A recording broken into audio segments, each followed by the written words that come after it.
semua, salam sejahtera. Apakah anak-anak ibu sehat-sehat semua? Sehat.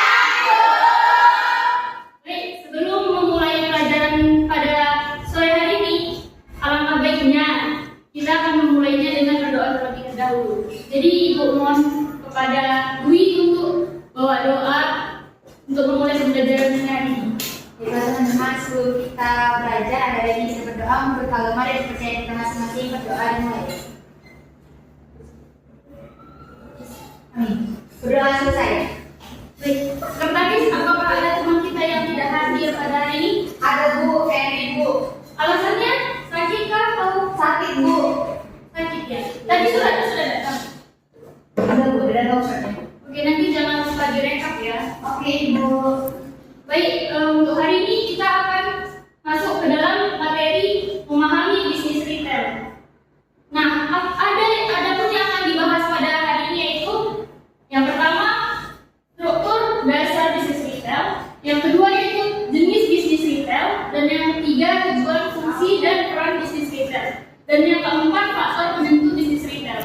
Nah, sebelum masuk ke penjelasan, Ibu ingin bertanya terlebih dahulu, apakah ada dari anak-anak Ibu ini yang tahu apa itu bisnis retail? Bisnis yang menjual barang itu lebih ke kecil Ibu. Nah, apakah ada lagi yang ingin menambahi? Eceran Bu. Iya, Arsira. Bentar ya Nadia. Iya, Arsira. Oh, mau bilang gitu juga tadi. Benar. Oke, eceran. Nah, benar. Nah, retail ini berasal dari bahasa Prancis yang artinya itu memotong atau memecah. Nah, kalau dalam bahasa Indonesia benar, yaitu kita sering bilangnya eceran. Jadi kita itu eceran itu menjualnya dalam bentuk kecil, per pieces. Nah, dan bisnis retail ini dijual, yaitu tidak diperjualbelikan lagi. Jadi itu untuk konsumsi pribadi atau keluarga saja. Ada unsur penting dalam bisnis retail itu ada 5. Yang pertama yaitu menjalin hubungan baik dengan pelanggan atau engagement. Ada nggak yang tahu apa maksudnya dari menjalin hubungan baik dengan pelanggan ini?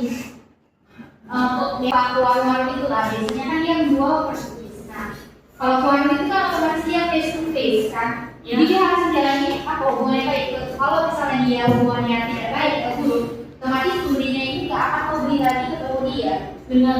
Ada yang menambahin nggak? Ada ya, benar. Saya Bu, Iya Nadia. penjualnya harus sama Bu kepada pembelinya Bu. Jadi pembelinya harus balik ke tokonya Bu. Benar. Nah, kalau kita ke toko, kita beli. Nah, tapi kasir atau pegawainya itu datang kita jutek. Iya benar, jutek. Kita masuk, mereka kayak selamat pagi, tapi nggak senyum, jadi kayak cuma selamat pagi gitu aja. Apa kita besoknya bakal ke situ lagi? Enggak ya? Nah, kalau Di boykot, Bu. Kak, barang beras di mana? Situ. Benar, benar. Misalnya, oh sebelah sana, dia bilang cuma sebelah sana. Kita kan nggak tahu sebelah sana, sananya ini di sebelah mana gitu. Gimana tuh sana belok lagi kan nggak tahu kan. Jadi kita sebagai pemilik bisnis itu juga harus Dan hubungan dengan baik. Iya benar. Nah, Karena pelanggannya Bu. nah yang kedua yaitu menjalankan operasional kita dengan sempurna. Ada yang tahu nggak maksudnya apa? Oh, harus sesuai dengan prosedur Bu. Iya. Maksudnya ini misalnya di sebuah bisnis retail itu ada peraturan-peraturan tertentu.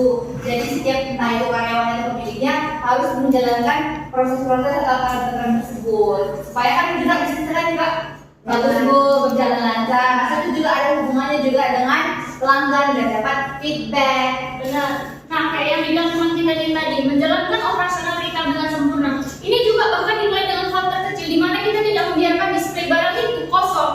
Jadi ketika barang itu sudah berkurang, kita harus mengisinya kembali. Kenapa? Karena kan kalau kita nggak tahu kebutuhan konsumen tadi, misalnya yang di displaynya tinggal 3, tapi dia butuh 5, kan mereka kadang bingung kan? Udah lama jadi beli. Benar, jadi tidak dibeli kan? Iya, Jadi kita harus memaksimalkan toko kita ini tadi. Jadi jangan membiarkan ada space yang kosong. Nah, masuk yang ketiga yaitu keunikan brand dan menghadirkan pengalaman brand berbeda. Ada yang tahu nggak apa artinya? Saya Bu. Ya Nadia? Oh, memiliki keunikan ciri khas sendiri.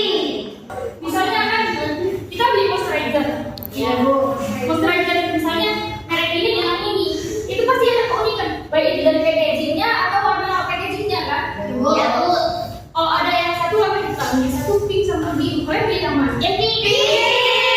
Kenapa? Karena lucu.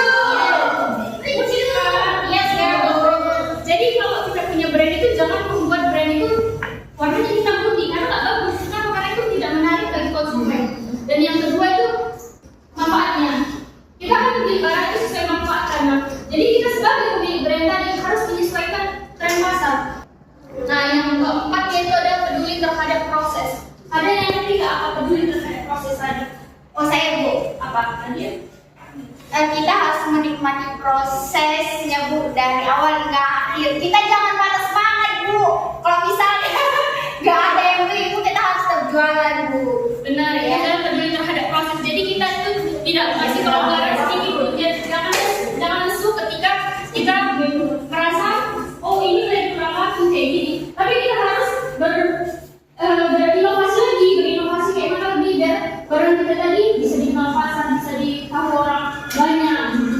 Nah yang kelima itu menangani masalah dengan baik atau problem recovery. Nah ada yang ketiga apa itu? Apa nih? Dia itu ada yang komplain dia Tahu gitu kan? Iya, benar dia problem recovery.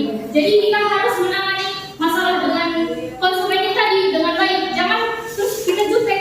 Misalnya datang tadi barang kita sudah dibeli dan dia ketika dia balik dia baru tahu barang kita tidak ada cacatnya. Nah apa yang harus kita lakukan? Kita bertanya dengan baik. Misalnya, oh ibu tadi jam berapa belinya jam sekian. Tadi waktu saya beli nggak ada. Baik ibu kami akan mengganti barang ibu. Nah walaupun kita mengganti barang itu kita tidak bakal rugi. Kenapa? Karena kita bisa tukar lagi kepada produsen barang yang cacat tadi. Jadi jangan menangani masalah itu dengan masalah baru lagi. Benar? benar Bu. Baik, masuk ke dalam materi berikutnya yaitu jenis-jenis bisnis retail. Hypermarket. Apa sih itu hypermarket atau superstore? Nah, hypermarket ini adalah sebuah toko besar atau kayak mall, tahu? Tahu. Luasnya biasanya 5.000 kurang lebih 5.000 meter persegi.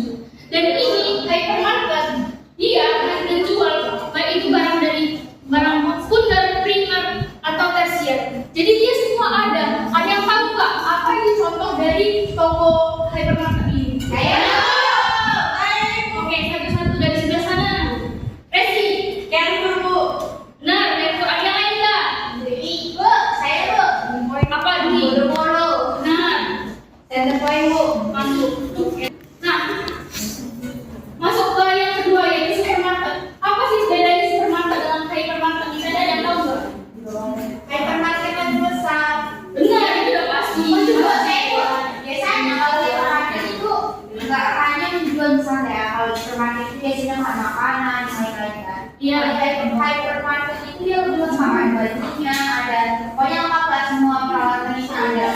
Benar, yang diakui benar. Nah, supermarket hypermarket itu lebih lengkap daripada supermarket. Tetapi supermarket ini lebih kecil. Dia luasnya biasanya kurang lebih 1.000 meter persegi. Nah, biasanya mereka menjual tidak begitu banyak barang ya. Biasanya mereka lebih fokus kepada produk pokok, makanan, minuman, dan kebutuhan sehari-hari lainnya. Mereka membatasi produk kecantikan atau baju, pokoknya barang sandang lainnya. Ada, memang ada produknya, tapi mereka membatasinya. Jadi mereka lebih fokus kepada supermarket barang pokok. Ya Bu. Nah, masuk ke dalam minimarket. Apa sih minimarket itu? Dia lebih kecil dan lebar atau besar tokonya itu cuma sekitar 100 meter persegi. Apa sih beda tokonya bahan-bahan yang dijual di dalam supermarket dan minimarket? Bedanya mereka lebih menjual eceran. Karena kalau di supermarket barangnya lebih banyak dan lengkap. Nah, sedangkan di minimarket lebih dijual barangnya yang kecil-kecil dengan eceran. Nah, apa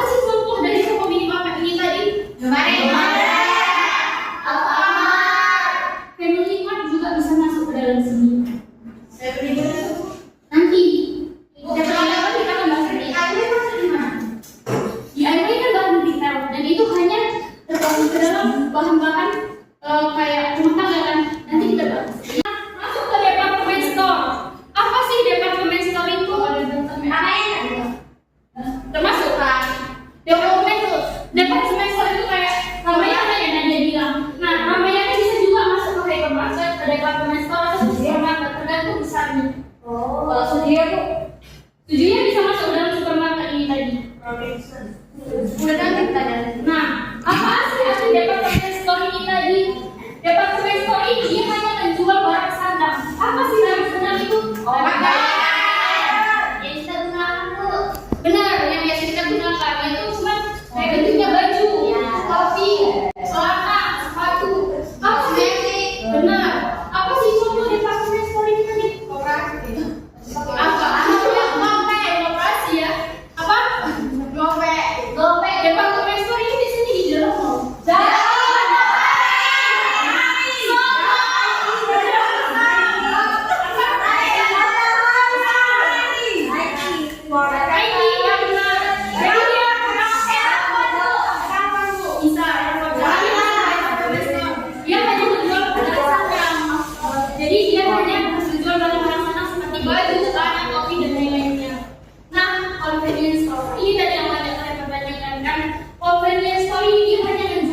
Barang atau bukan barang, makanan yang sudah siap saji dan mereka ini biasanya bukanya 24 jam.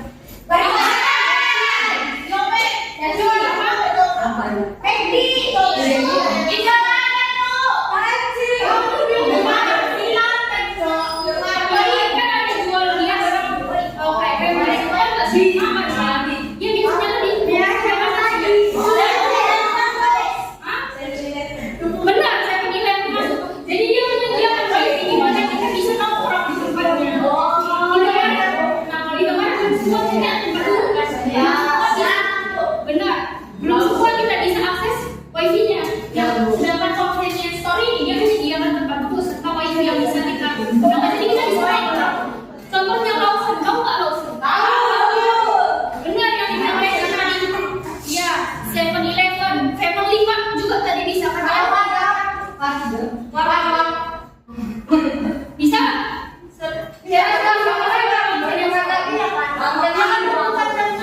Iya bisa. Karena dia menyediakan makanan siap saji. Nah, iya orang-orang ada ya. Untuk convenience store masih ada pertanyaan? Tidak. Masuk ke specialty store. Ada ngerti nggak? Karena ini kan ada dalam benar, khusus apa?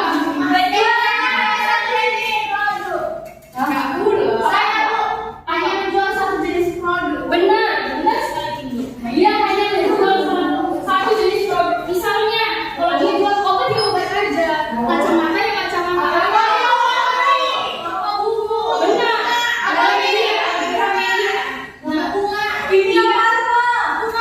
Benar.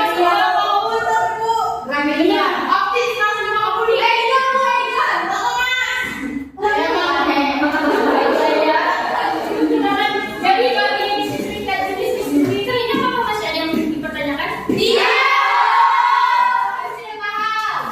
Baik, Bu. Ada yang mau bertanya, Bu?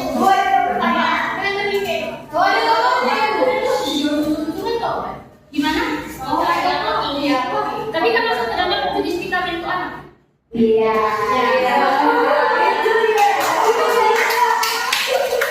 Karena kan ada ibu yang tidak bisa menyusui.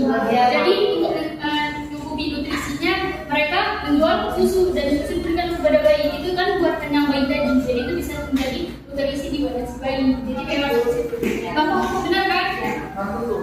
Nah ini tadi contoh dari jenis-jenis stoknya tadi. Gimana? Menarik dong? Ibu kan yang buat. Ini tadi saya termasuk yang turun. Minimarket saja Pak, Alfamaret, ada Indomaret, supermarket tadi apa, Super Indo, Indogrocery juga tadi bisa. Nah, departemen store tadi ada yang bilang apa tadi kan? Ada Bu. Nah, yang berikutnya itu tadi kayak ini convenience store. Ya, Kimia Farma tadi dia bilang Kimia Farma ya bisa ya. Ya Bu. Nah, convenience store tadi kayak Lawson, 7-Eleven. Masuk ke dalam materi berikutnya.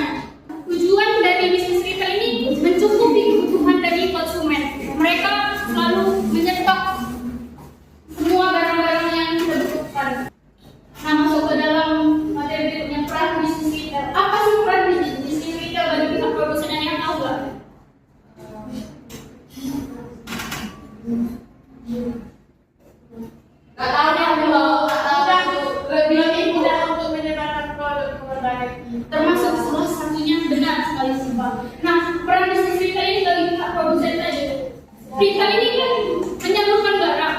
Mereka menyalurkan barang serta mempromosikan. Jadi itulah keuntungan dari produsen tadi karena mereka menyalurkan barang-barang kepada para pengecer. Jadi mereka sebagai kandung dari hewan. Begitu artinya. Benar, distributor. Jadi mereka menjadi distributor. Jadi itu peran bisnis retail tadi bagi mereka produsen. Mereka merasa terbantu dengan adanya produk retail ini tadi. Jadi mereka mendistributorkan dan para Nah, yang kedua itu peran bisnis retail bagi konsumen. Apa sih perannya bagi konsumen? Benar, harga mereka dengan adanya konsumen, harga itu menjadi seimbang di pasaran.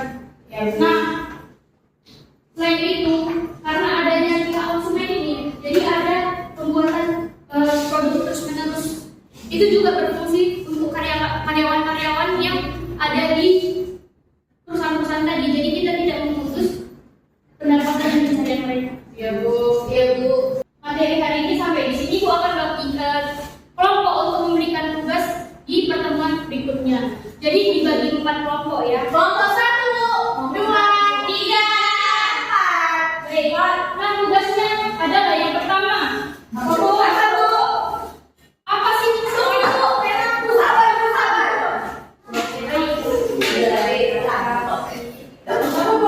Apa sih peran bisnis retail itu terhadap pemerintah? Oke bu. Apa peran bisnis retail terhadap pemerintah? Lanjut bu.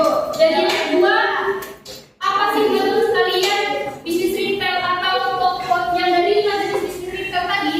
Ya bu. Yang mana yang paling terkenal dan kenapa menurut kalian itu paling terkenal? Ya oke bu. Nah, sampai di sini saja. Pertemuan dua hari ini. Iya, 2 saja kamu tambah. Jadi